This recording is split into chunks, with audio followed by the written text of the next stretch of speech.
शेरू नाम का आदमी अपनी पत्नी के साथ रहता था। उनके घर में टॉयलेट नहीं था, इस वजह से अक्सर रेशमा शेरू से लड़ा करती थी, लेकिन शेरू उसकी बातों को नजरअंदाज कर देता था।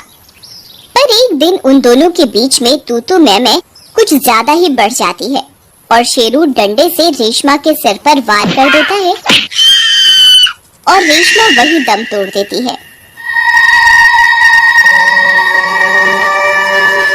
अरे ये क्या हो गया?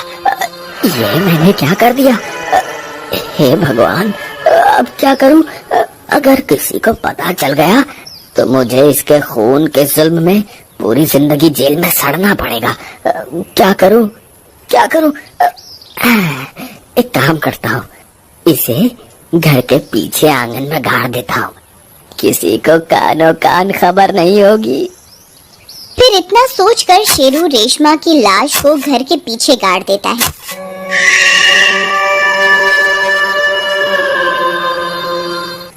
फिर कुछ दिन बीत जाने पर जब रेशमा किसी को दिखाई नहीं देती तो एक गांव वाला उससे रेशमा के बारे में पूछता है।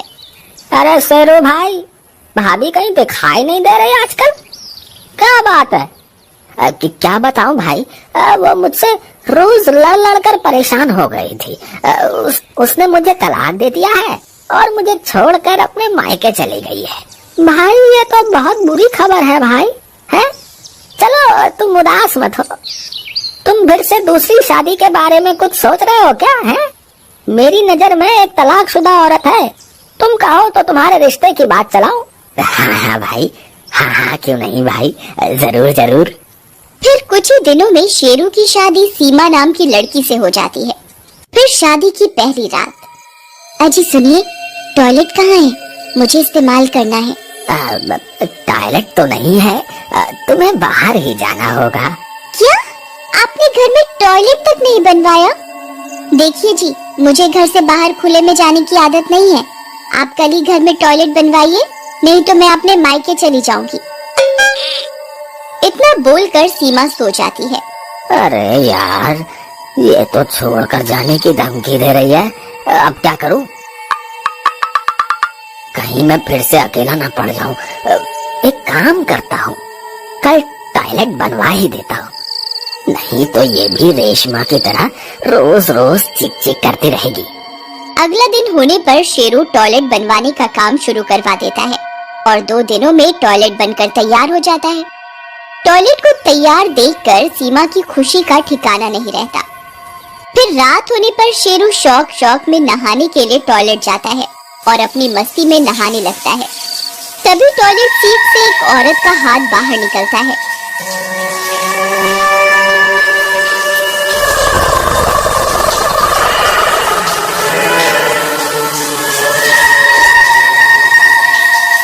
शेरू इस बात से अनजान होता है और वह हाथ शेरू की ओर बढ़ता है।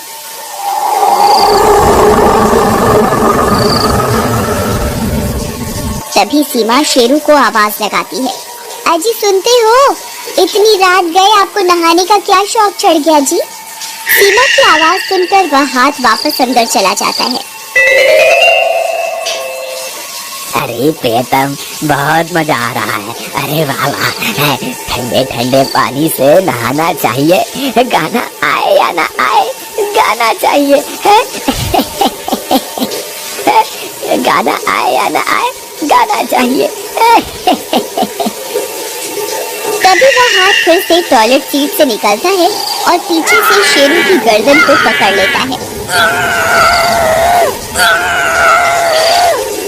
अरे अरे अरे कौन है? अरे कौन है? कौन है? अरे कौन है भाई?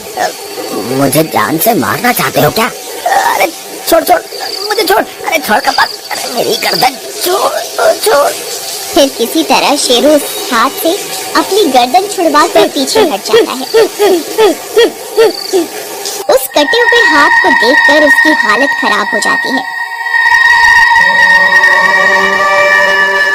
उस कटे हुए हाथ में लाल रंग की चूड़ियों को देखकर शेरू समझ जाता है कि ये कोई और नहीं, रेशमा ही है। अरे मर गया रे, ये कैसे हो सकता है? ये कमबख्त वापस कैसे आ गई? अरे मर गया रे, अरे सीमा बचाओ, अरे कोई है, अरे बचाओ रे, अरे मर गया रे, हाय रे। तभी वह कटा हाथ फिर से शेरू पर हमला कर देता है और इस बार उसकी गर्दन पकड़कर उसे टॉयलेट सीट के अंदर घसीट कर ले जाता है। अरे ये मैं कहाँ फंस गया, हे भगवान मेरी रक्षा करो, अरे मर गया रे, अरे गांव वालों मुझे बचा लो, ये हाथ मुझे जमीन के अंदर लेकर जा रहा है। फिर शेरू के चिल्लाने की आवाज सुनकर सीमा वहाँ आती है। अजी क्या हुआ, आप ठीक तो है ना? अजी सुनिए, जवाब दीजिए ना, आप ठीक तो है ना जी? सीमा के बहुत देर तक पुकारने के बाद भी टॉयलेट के अंदर से कोई जवाब नहीं आता। फिर वह टॉयलेट के अंदर जाने की कोशिश करती है, लेकिन टॉयलेट का दरवाजा अंदर से बंद होता है। अब क्या करूं, ये तो अंदर से बंद है, मुझे मदद लानी होगी। फिर भागकर वह पड़ोस के घर में जाती है। श्याम भैया कहाँ हैं आप? जल्दी बाहर आइए। क्या हुआ सीमा बहन? फिर सीमा श्याम को पूरी बात बताती है और फिर श्याम कुछ गांव वालों को अपने साथ लेकर शेरू के घर पहुंच जाता है। शेरू भाई आप ठीक तो हैं? दरवाजा खोलिए। शेरू भैया क्या आप मुझे सुन सकते हैं? सभी गांव वाले बहुत देर तक शेरू को पुकारते हैं, लेकिन अंदर से कोई आवाज नहीं आती।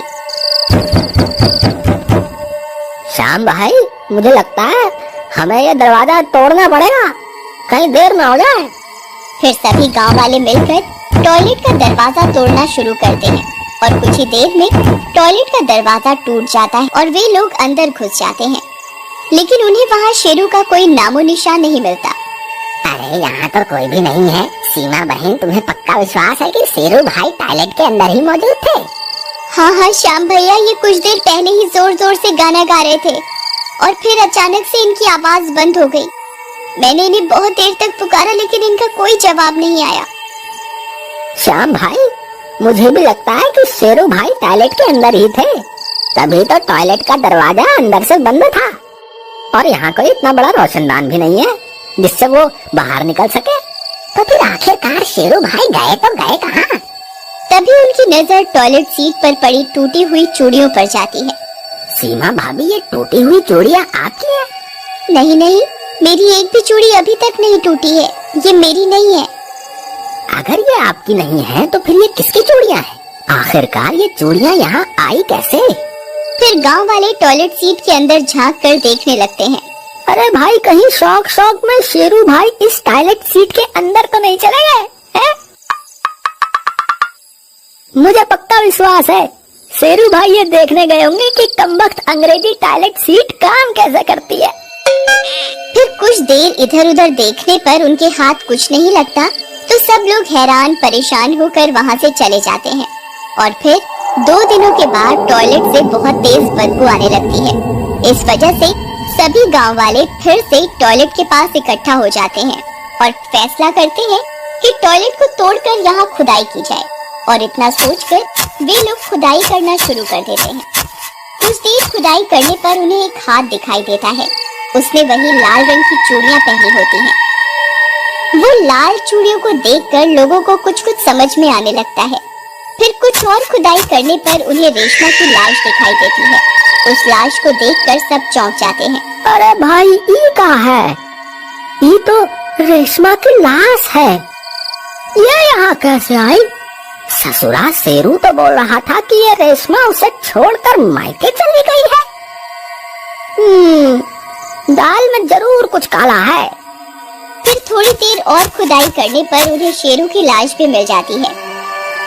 उसकी लाश को देखकर सब समझ जाते हैं कि रेशमा की आत्मा ने ही शेरू को जमीन के अंदर घसीटा है। देखो भाइयों, रेशमा के हाथ में भी वही चूड़ियां हैं जिसके टुकड़े हमें टॉयलेट सीट के ऊपर मिले थे। इस शेरू ने ही उस बेचारी रेशमा का खून किया था और यहाँ घर के पीछे गाड़ दिया ताकि किसी को इसकी कानों कान खबर न लग सके। और इस तरह रेशमा का बदला पूरा हो जाता है और उसकी आत्मा को शांति मिल जाती है।